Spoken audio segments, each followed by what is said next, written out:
Unité 1. Et moi, et moi, et moi. Leçon 1. Ils s'appellent Annie, Hélène, Patrick ou Sylvie et ils ont 2 points communs. Ils sont tous les 4 parisiens et tous inscrits dans le même club de rencontres pour célibataires. Ils nous expliquent les raisons de leur présence dans ce club. 20h30 au 3e étage d'un bel immeuble parisien, la prof de salsa fait danser des hommes et des femmes célibataires.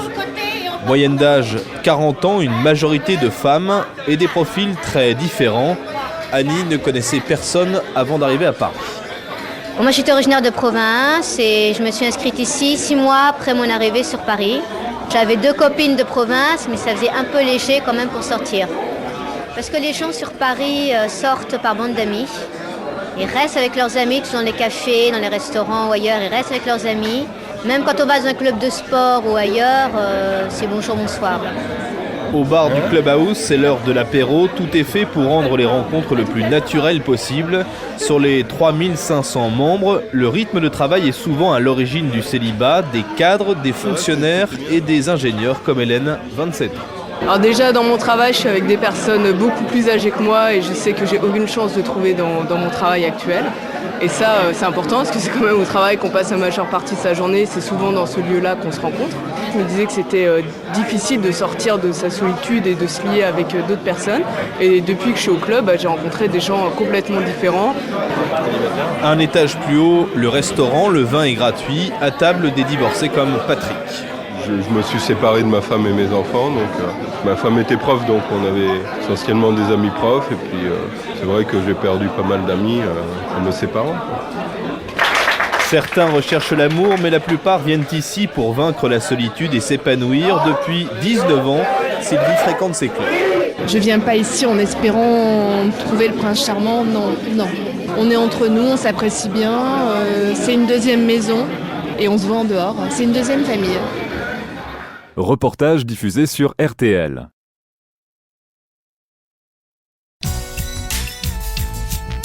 Leçon 2. Je trouve que de vivre tout seul, c'est un peu triste et que c'est bien agréable de rentrer chez soi le soir et d'avoir quelqu'un pour dîner ensemble, pour partager quelques minutes, sans forcément partager beaucoup de vie privée, mais un petit quotidien, un petit peu quoi. Il faut quand même qu'il y ait un bon feeling qui passe parce que c'est vrai qu'il y a souvent des problèmes de ménage ou de qui va faire les courses, qui va faire les tâches ménagères. Donc je crois qu'il faut simplement bien sentir la personne, bien s'entendre et puis après, parler dès qu'il y a le moindre problème, se dire les choses, surtout pas laisser les soucis rester trop longtemps parce que sinon c'est le clash. Et quand on a un appartement qu'on coloue, ça peut vite devenir un problème vis-à-vis du propriétaire. Comme on est dans une ville finalement un petit peu individualiste, j'ai choisi de trouver d'autres personnes qui voudraient vivre avec moi dans un appartement plutôt rive droite. Moi je redoute pas la solitude du tout, c'est plus pour rencontrer d'autres personnes, particulièrement des étrangers, parce que c'est une possibilité effectivement de connaître du monde, peut-être de faire des voyages par la suite. C'est un mode de vie qui me va très bien, j'ai déjà vécu en colocation dans diverses villes en Europe et ça s'est toujours très bien passé.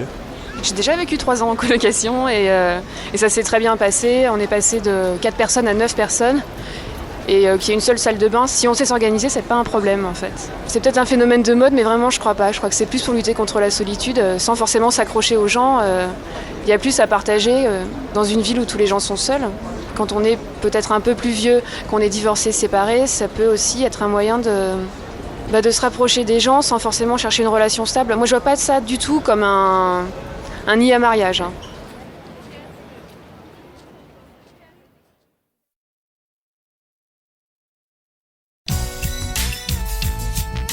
Leçon 3. Moi, prendre quelqu'un pour m'aider, oh non, je n'ai besoin de personne.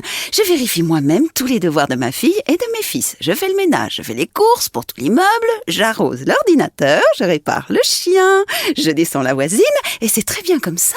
Pour le ménage, la garde d'enfants et tous les autres services à la personne, pensez au CESU. Renseignez-vous sur les sociétés de services les plus proches de chez vous sur www.servicealapersonne.gouv.fr ou au 0820 00 23 78. 12 centimes d'euros TTC la minute.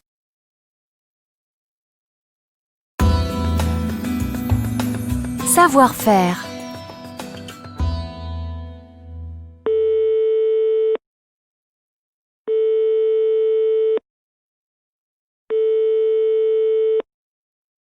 Bonjour, vous êtes sur la messagerie du 01 19 48 20 67. Veuillez laisser un message après le signal sonore. Merci. Salut, c'est Marie. C'est un message pour Anna. Écoute, je te téléphone pour te demander un grand service. Alors bon, tu sais que j'ai 2 chats. Le problème, c'est que je suis invitée la semaine prochaine chez une amie qui ne supporte pas les chats. Pourrais-tu t'occuper d'eux pendant une semaine ? Faudrait passer chez moi pour leur donner à manger, changer leur eau et leur litière et, bien sûr, leur parler un peu.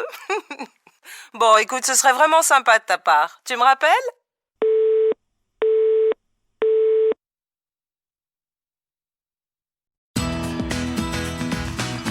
Unité 2, d'ici ou d'ailleurs. Leçon 5. Je ne suis pas partie en Erasmus parce que j'avais peur, je pense. Peur d'être loin, peur de sortir du système scolaire que je connais et auquel je suis habituée. Bon, j'imagine que l'expérience est avantageuse, mais voilà, elle ne doit pas correspondre à ma personnalité. Moi, j'ai pas participé au programme Erasmus parce que je pouvais pas me le permettre. Je pense que c'est pas un programme accessible à tous, mais plutôt aux étudiants des familles qui ont un bon niveau de vie, ou alors aux personnes qui ont pu travailler et puis mettre de l'argent de côté. La bureaucratie, c'est le pire. J'ai essayé de partir à l'étranger il y a 1 an, mais les démarches administratives étaient trop longues et trop compliquées pour moi. Alors j'ai abandonné le projet. On a déjà du mal avec des cours en français. Alors étudier dans une autre langue ? Je préfère finir mes études dans la même école et partir à l'étranger ensuite. C'est étonnant, cette obstination à nier l'obstacle de la langue. Excepté peut-être pour quelques étudiants, mais c'est quand même super difficile de suivre des cours dans une langue étrangère. J'ai été en Erasmus à Milan il y a 2 ans. J'ai dû me battre pour partir, car officiellement, j'y avais pas le droit. Moi, je voulais partir à tout prix et faire ensuite un master dans une grande école. De ma promo, seules 2 personnes sont parties. Ouais. L'expérience était géniale, et en plus, on avait le droit de choisir les cours qu'on voulais. Pour ce qui est de la bourse, j'y avais pas le droit non plus. Mais j'ai trouvé assez facilement un travail à temps partiel dans une boîte italienne.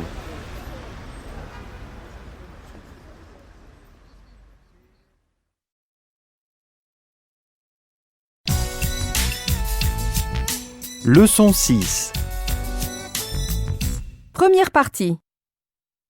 Née en France de parents portugais, Sonia a aujourd'hui 30 ans. Elle nous parle de ses parents, de leur arrivée en France et du lien qui les lie toujours à leur pays d'origine. Vos parents sont arrivés à quelle époque exactement en France ? Bien, ils sont arrivés dans les années 60, 68 je crois exactement. C'était la période en France de la grande prospérité économique, je crois. Donc ils avaient vraiment besoin de main-d'œuvre et donc ils ont fait appel à la main-d'œuvre étrangère. Mon père a accepté. Il avait un travail au Portugal. Il l'a laissé pour venir en France. Et quel type de travail il avait en France à son arrivée ? Alors, il travaillait dans la construction automobile, une entreprise très connue, Uliez. Et d'ailleurs, maintenant, la ville où se trouve cette grande entreprise qui s'appelle Cerizay est devenue beaucoup plus portugaise que française. Et alors, depuis toutes ces années, est-ce que vos parents ont souhaité devenir français ? Est-ce qu'ils ont pu devenir français ? Alors, ils n'ont pas souhaité, non, parce que je pense que déjà c'était très difficile pour eux de laisser derrière eux tout un passé, toute une vie, toute une famille, des souvenirs. Donc, ils sont arrivés en France, mais je crois qu'ils ont eu une période vraiment très difficile d'intégration.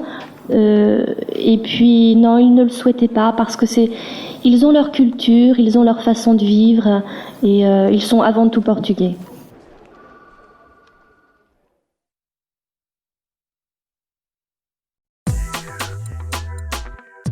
Deuxième partie. Est-ce que vous pourriez nous expliquer comment vous avez acquis la nationalité française ?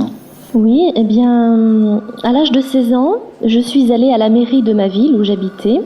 Donc je suis allée à la mairie, j'ai fait ma demande, on m'a fourni un dossier à remplir. Donc c'est ce que j'ai fait, j'ai fourni également quelques documents. Et puis 2 ou 3 mois après, j'ai reçu mon papier officiel me confirmant que j'étais devenue citoyenne française.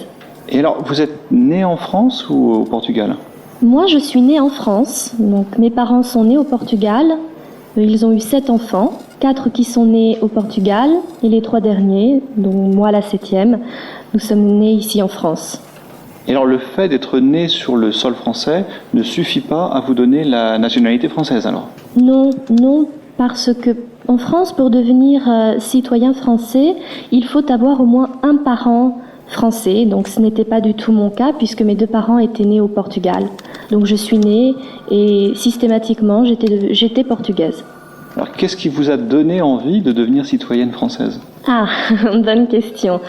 Envie, je ne sais pas si à l'époque j'avais vraiment envie. Je pense que, vous savez, quand on est adolescent, les adolescents entre eux sont méchants. Et je crois que j'ai très mal vécu mon adolescence par rapport au racisme qu'il y avait. Et je crois que c'était une façon de fuir ce racisme. Et j'ai voulu devenir française. Je crois que si je n'avais pas connu ce racisme, je ne sais pas, peut-être que je serais actuellement encore portugaise.